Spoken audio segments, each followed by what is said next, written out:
When I was diagnosed with a life-threatening illness, I thought the fight ahead would be my greatest challenge. I had no idea that while I was losing my hair and fighting for my life, the man I loved, the man who held my hand in hospital rooms, was secretly seeking comfort in the arms of another. This is not just a story about betrayal. It's about surviving the unthinkable twice, once in your body, and once in your heart. Part 1, the diagnosis that changed everything. I remember the exact moment the doctor said the word cancer. It rang out like a gunshot in a small room, the kind of sound that leaves your ears ringing long after it's gone. I was 34 years old, strong, healthy, planning our next big vacation to Italy. I had just gotten promoted at work. Life had been so normal. Greg was sitting next to me, his hand clutching mine. His thumb moved slowly over the back of my hand, like he was trying to wipe away the word itself. His eyes were wide, his jaw tight, but he didn't say anything. He didn't cry. He just nodded and squeezed my hand tighter. At first, he was everything I needed. He drove me to every appointment, made all my bland meals taste edible, shaved his head with me when my hair started falling out. He even built a little garden outside our bedroom window so I could see something beautiful when I was too weak to move. Everyone said I was lucky to have a man like him, and I believed them. But something began to shift after my third round of chemo. It was small at first. The late-night work meetings, the extra showers, the sudden interest in going for jogs. Greg had never jogged a day in his life. I chalked it up to stress. This was hard on him too. I told myself, he needed his own way of coping. Still, the nights grew quieter. His touch felt distant. When I cried, he held me, but it felt like muscle memory rather than love. He smiled, but it didn't reach his eyes. And slowly, I began to feel like I was disappearing in front of him, not just physically, but emotionally. One night, I woke up to find him gone. It was 2:17 a.m. Our bed was cold beside me. I struggled out of it, legs trembling from treatment, and found him in the living room, phone in hand, whispering. He didn't hear me at first, but when he did, he froze like a child caught sneaking out.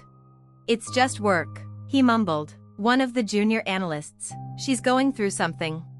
I wanted to believe him. God, I wanted to believe him, because the idea that my husband, my rock, could be emotionally leaning on someone else while I was battling for my life was more painful than the cancer itself. But once doubt creeps in, it spreads fast. I started noticing things. A perfume that wasn't mine lingering on his collar. Deleted text threads. A softness in his voice when he said someone's name, Elena. Elena. That was her name. A name that would soon haunt my dreams and my reflection. I met her by accident. Greg had forgotten his lunch, and I figured I'd surprise him at the office. I still had my headscarf on, pale as paper, but I smiled when I walked into the lobby, carrying his favorite sandwich and a stupid little note with a heart drawn in red pen. She was laughing when I saw her, her hand on his shoulder, her lips inches from his ear, and Greg, my Greg, was looking at her like she was the sun. He didn't see me right away, but she did, and in that moment, her smile faltered. She stepped back just as he turned, eyes going wide. "Sarah," he said, voice catching, "what are you doing here?" I held out the lunch bag like a child offering a gift to a parent. "I thought I'd surprise you." The silence between us was louder than the bustling office around us. Elena mumbled something and disappeared down the hall, and Greg stepped toward me, taking the bag from my hands like it weighed 100 pounds. "Thank you," he said, but he couldn't meet my eyes. That night, I didn't sleep. I lay in bed beside him, watching his back rise and fall, and I knew. I didn't have proof, not yet, but I knew in my bones. The same way I knew something was wrong with my body before the doctors confirmed it. That same quiet dread. But this time, the fight wouldn't be in a hospital. It would be in our home. Part 2, the cracks beneath the surface. The morning after the office visit was suffocating in its normalcy. Greg poured my tea like he always did, 2 teaspoons of honey, a slice of lemon. He asked how I was feeling. I answered, tired, but we weren't talking about the same kind of tired anymore. I watched him move around the kitchen, noticing things I hadn't before. The way he kept his phone screen tilted away from me. The sudden shift in his cologne. How he'd stopped humming in the mornings like he used to. Everything felt like a performance, precise, careful, rehearsed. But I wasn't ready to confront him, not yet. Cancer had stripped so much from me already, my strength, my body, my certainty. I needed to be sure before I added marriage to the list of things I'd lost. So I waited. I listened. I watched. And I began to unravel the truth. It started with a phone bill, an innocent slip, a paper statement that arrived instead of the usual email. I hadn't looked at one in years. We split finances, trusted each other implicitly. But there it was, in black and white, hundreds of texts to a single number, all hours of the day. Long after he said goodnight to me, he was saying something else to her. I dialed the number. My hands were shaking so badly I could barely hold the phone. I didn't expect her to answer, but she did. Hello? Her voice was smooth, casual, like the woman you'd ask to borrow sugar from. I didn't know what I was going to say. Maybe I wanted her to lie. Maybe I wanted her to tell me I was paranoid. Just a sick woman spinning stories in her head. Hi, I managed. This is Sarah, Greg's wife. Silence, not even breathing on the other end. I think you know who I am, I said, more steadily now, and I know who you are. She finally spoke, softly. I never meant for it to happen. The words hit me like acid. I didn't need to ask what had happened. She'd confirmed it without saying the words. I hung up. That night, I sat across from Greg at the dinner table, pushing around steamed vegetables on my plate. I didn't eat much these days. He asked if I wanted to watch our favorite show. I told him no. Then I looked him straight in the eyes and asked, "How long have you been sleeping with her?" The fork slipped from his hand and clattered against the plate. His mouth opened, then closed again. He blinked like he didn't understand the question. I'm not playing games, Greg. How long? He swallowed hard. I didn't mean for it to happen. There it was, the same damn phrase. Like they rehearsed it together. Like it excused it somehow. I felt nothing for a moment. Not rage. Not grief. Just emptiness. The kind of silence that only comes when your world cracks wide open and swallows you whole. Was it while I was in chemo? I asked. His lips trembled. It was hard. Watching you suffer. I felt so helpless. And she was just there. You mean she was whole? She had hair. She wasn't dying. No, Sarah. That's not, it wasn't like that. Then tell me what it was like. I said, my voice ice. Tell me what it's like to kiss another woman while your wife is vomiting into a toilet. Tell me what it's like to lie next to me after touching her. He broke. Finally, his shoulders slumped, and he started crying. But I didn't feel moved. I didn't feel pity. I only felt rage, a deep, trembling fury that threatened to tear me apart from the inside. I didn't scream. I didn't throw plates. I stood up quietly and walked out the door, barefoot, into the cool night. The stars looked cruel that night, too beautiful for a world where something like this could happen. I walked until my legs gave out, and I sat on the curb outside a darkened bakery, just breathing. For the first time since my diagnosis, I felt something powerful inside me, not fear, not love, but clarity. Greg was a part of my story, but he wasn't going to be the end of it. I went back home around midnight. He was sitting on the couch, still crying, still broken. I walked past him, went to our bedroom, and locked the door. I didn't sleep. I spent the night drafting an email, not to him, not to her, but to myself, a letter of truth, of promise, that I would not let this define me, that I would heal, not just my body, but my soul. By dawn, the first line was clear, I choose me. And that was the beginning of everything else. Part 3, a room full of ghosts. The silence between us stretched for days. Greg tiptoed around the house like a man afraid of his own shadow. I didn't speak unless I had to. When I did, my words came out measured, controlled, like I'd rehearsed them in a mirror. I wasn't ready to scream, and I wasn't ready to cry. I was too numb for either. I kept the bedroom door locked at night. Slept curled on one side of the bed while he took the guest room. I suppose that was fitting. His choices had turned me into a guest in my own marriage. One morning, I stood in front of the mirror, inspecting the thin fuzz that had begun to grow back on my scalp. My skin was pale, my eyes sunken, but there was something there, a glimmer of defiance. A version of me I thought cancer had taken. She was still there. Somewhere beneath the ruin. I needed answers. Closure. But I wasn't foolish enough to believe I'd find it in Greg. So I did what I never thought I'd do. I invited her to meet me. Jenna. She didn't hesitate. We met at a quiet coffee shop 2 towns over, where no one knew us. I arrived first and waited, my hands wrapped tightly around a lukewarm mug I had no intention of drinking from. When she walked in, she looked nothing like I imagined. Not glamorous. Not seductive. Just plain. Almost scared. She sat across from me like she was walking into a courtroom. "I'm not here to fight," I said calmly. "I just want the truth. And I want to hear it from you." She nodded, eyes wide. "I understand.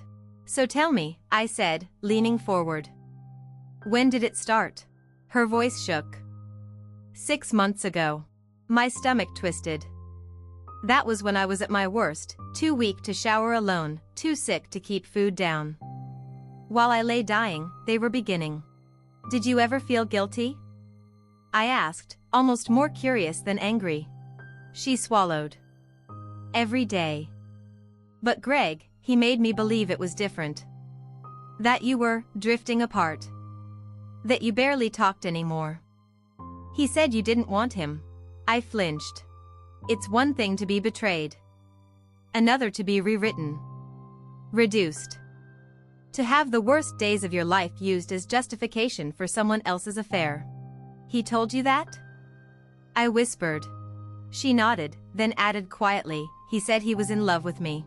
I closed my eyes. And that was the moment something inside me snapped, not in rage, but in release. Because that was it. The truth. The full, ugly picture. No more pieces missing. No more doubt. I stood up, dropping a few bills on the table, and looked at her one last time. "I'm not going to hate you forever," I said. "But I'll never forgive you either."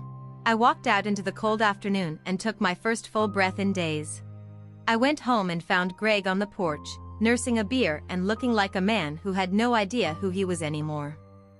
I sat across from him in silence for a moment. "I met with her," I said. His face crumbled. "Why would you?" I needed to hear the truth, I cut in. "Because I knew I wasn't going to get it from you."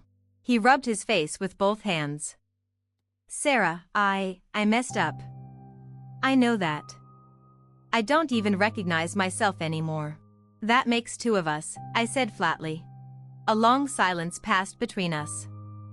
The kind that used to be comfortable but now felt like a chasm we couldn't cross. "I still love you," he whispered. I looked at him then, really looked. And I saw everything I used to love about him. The boyish charm. The eyes that used to light up when he saw me. The man who held my hand through every scan, every test. But now, all I saw was a stranger wearing my husband's skin. "I believe you," I said. "But that doesn't change anything." He looked at me, confused. "Love isn't enough anymore. Not after this." He started crying again, and I felt tired. So tired. "I'm going to move in with my sister for a while," I told him. "I need space. Time. I don't know what the future looks like, but I know I can't find it here. Not yet." He didn't fight me. That night, I packed a single suitcase. My favorite books. My softest sweater. The letter I wrote to myself the night everything fell apart. I looked around the house one last time, the picture frames, the half-burned candles, the forgotten grocery list still stuck to the fridge.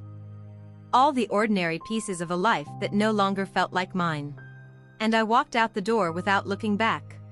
Because sometimes healing doesn't happen where the wounds were made.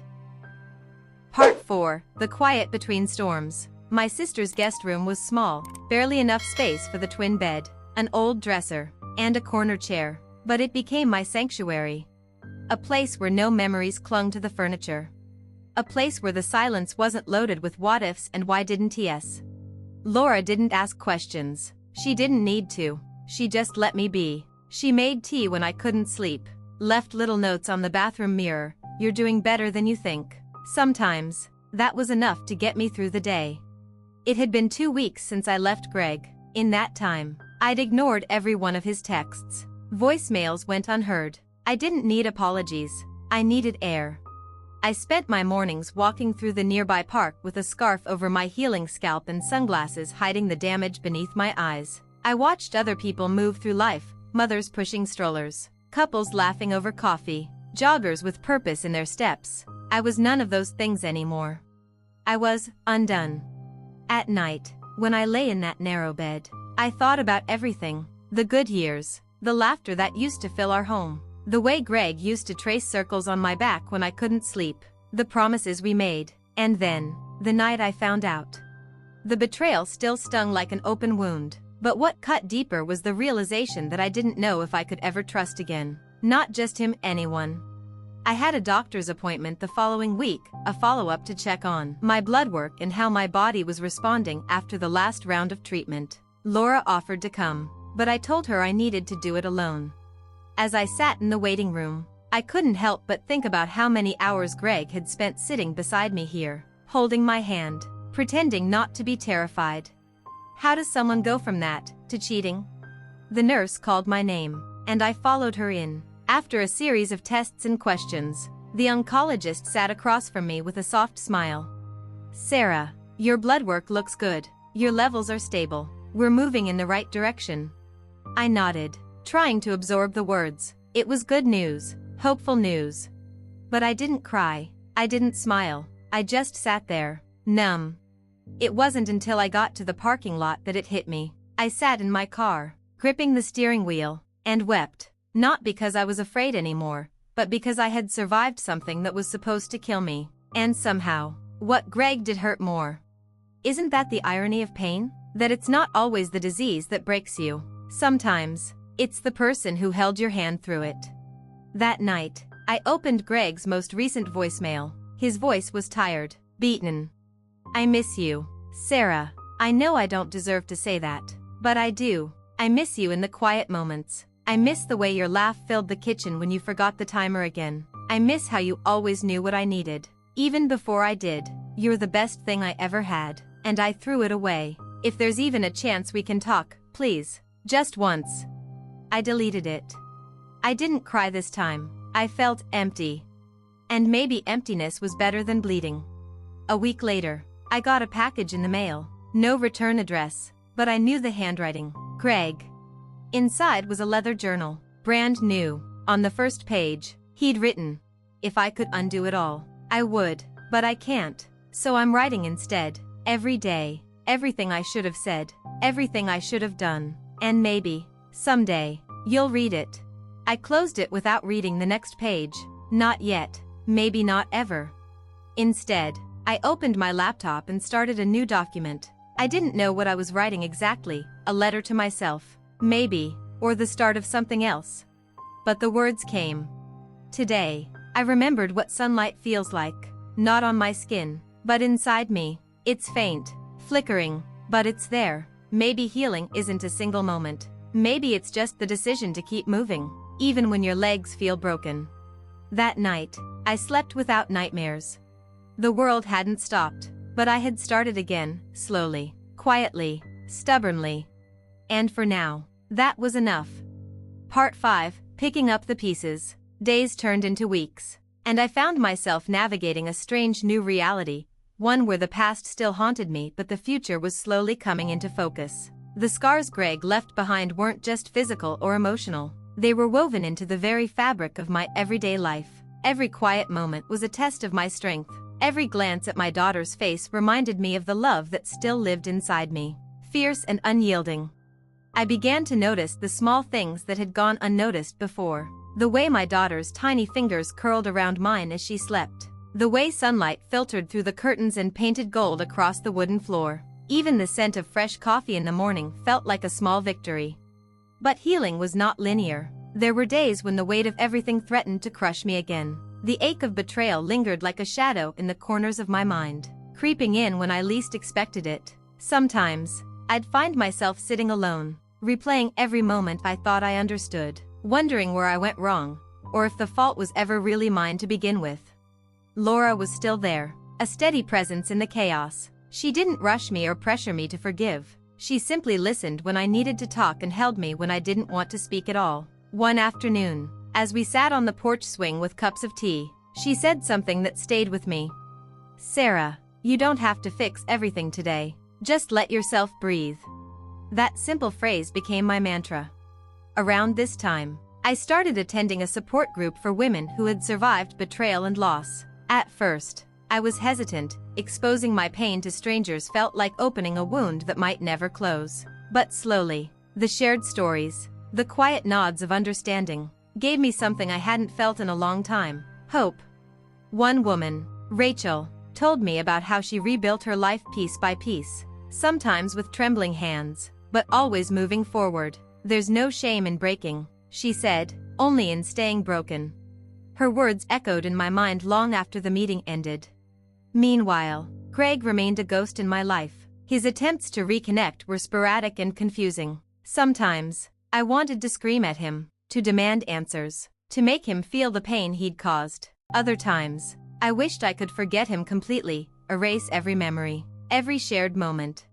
The journal he sent remained unopened on my bedside table. But one night, curiosity won over fear. I flipped it open and began to read. His words were raw, full of regret and self-loathing. He admitted mistakes I already knew but hadn't wanted to hear in his voice. Each page was a mirror reflecting his brokenness, and somehow, it made the betrayal feel less like a punch in the gut and more like a scar I might someday learn to live with.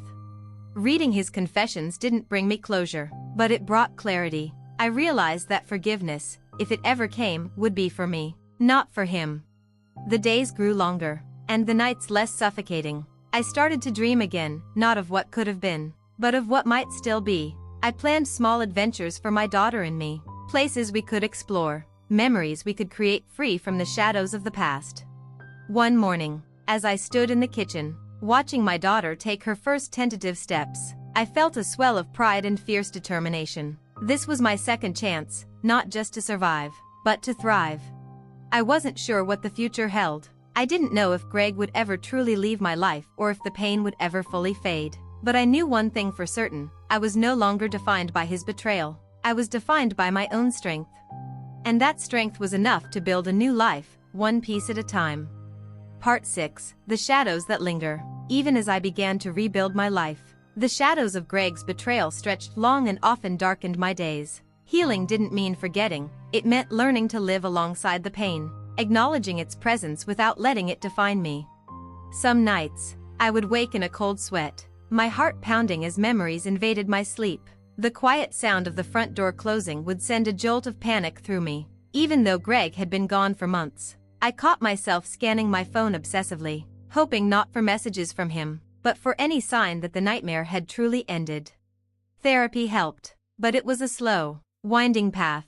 There were sessions when I cried until I had no tears left, times when the weight of anger, grief, and confusion crushed me beneath its unbearable load. And then there were moments of surprising lightness, laughter with Laura, a smile from my daughter, or a quiet morning where I simply breathed without fear. The world outside seemed oblivious to the war I fought within. Friends asked how I was doing, neighbors smiled politely, and life went on. But inside, I was a fractured soul, trying to piece together a mosaic from the broken shards of trust.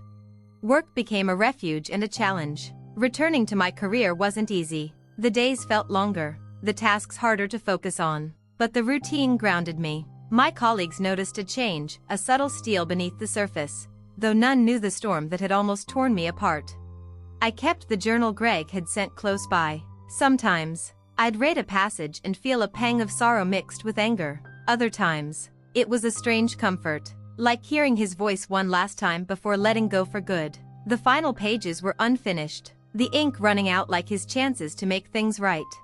One afternoon, Laura and I met for coffee. She was my anchor, the one person who never asked me to forgive or forget but simply held space for my pain. We talked about everything and nothing, the kind of conversation that reminded me I wasn't alone. "I'm scared," I admitted quietly, "scared that this will never really end, that the past will keep creeping back." She reached across the table and took my hand. "It won't disappear," she said gently, "but you don't have to live in its shadow. You get to decide how much space it takes up in your life." Her words settled inside me like a balm. Maybe healing wasn't about erasing the past but learning to carry it without letting it weigh me down. As weeks passed, I found moments of joy that felt fragile but real. Watching my daughter's first laugh, feeling the sun warm my skin on a rare day off, even the simple act of reading a book uninterrupted. These were victories. But the biggest victory was reclaiming my identity. I was no longer just a betrayed wife or a shattered woman. I was Sarah, a mother, a friend, a survivor. I was someone who could love again, who could trust cautiously, who could dream anew. Still, the question lingered, could I ever truly forgive Greg? The answer wasn't simple. Forgiveness didn't mean forgetting the pain or excusing the betrayal. It meant freeing myself from the chains of anger and resentment. One evening, as I tucked my daughter into bed, I whispered a quiet promise to myself. I would live for her, for the future we deserved. I would carry the scars, but they would not be my prison. And with that, I began to believe in the possibility of peace, not perfect or painless, but real. Part 7, The Reckoning. The days blurred, but one thing remained painfully clear. Closure wasn't something Greg was willing to offer. Despite everything, I wanted answers, not just for myself, but for the daughter we brought into this broken world. I needed to understand how the man I loved could become a stranger living a double life. One cold morning, I found a message on my phone, an anonymous number. The words were brief, almost cruel. Meet me if you want to know the truth. My heart slammed against my ribs. Was this a cruel joke? Or a chance to finally face the shadows lurking beneath the surface? I debated for days, wrestling with fear and the desperate need for clarity. Finally, curiosity and unresolved pain won out. I agreed to meet. The location was a quiet cafe downtown, a neutral ground, but heavy with tension. When I arrived, the man who approached was not Greg. It was Tom, the assistant, the woman's husband. As it turned out, he looked exhausted, his eyes hollow but honest. "I'm sorry to drag you into this," he said quietly, "but you deserve to know everything." What followed was a story that shattered even the edges of my resolve. Greg's betrayal wasn't an impulsive mistake. It was a deliberate deception, a tangled web involving lies, manipulation, and years of hiding his true self from everyone around him. Tom revealed how his wife had become entangled with Greg not just emotionally, but financially, blackmailed and threatened in ways I never imagined. I felt the floor fall away beneath me as pieces I had never seen before snapped into place. The late-night meetings, the sudden withdrawals, the secretive phone calls, they were all part of a bigger, darker picture. That night, I sat alone in my living room, the weight of the revelations crushing me anew. Yet, within the devastation, a fierce clarity emerged. I was no longer just a victim. I was someone who would fight for my peace and my child's future. I reached out to a lawyer the next day. The idea of divorce, once unthinkable, suddenly felt like the first step toward reclaiming my life. But legal battles brought their own turmoil. Old friends chose sides. Whispers followed me through grocery store aisles, and every document signed felt like a cut. Greg fought back, not with remorse, but with cold calculation. His charm, once endearing, now felt like poison. Through it all, I clung to my daughter's laughter, the one pure thing that hadn't been tainted by betrayal. She was my reason, my anchor, my future. I also found unexpected strength in the women who had come forward, sharing their stories and standing with me. Our shared pain created a bond, a sisterhood forged in fire. Months passed, and slowly, the storm began to lose its grip. The legal proceedings edged toward resolution, and I started to envision a life beyond the wreckage. Still, every step forward was haunted by memories, moments when I questioned if trust was even possible again. One night, I stood by the window, staring out at the city lights. The world went on, indifferent and unchanging, but I was different now, scarred, yes, but stronger. Forgiveness? Maybe one day. For now, survival was enough. And so, with the dawn breaking, I made a promise to myself to embrace the uncertain future, to rebuild on my own terms, and to never let betrayal define me again.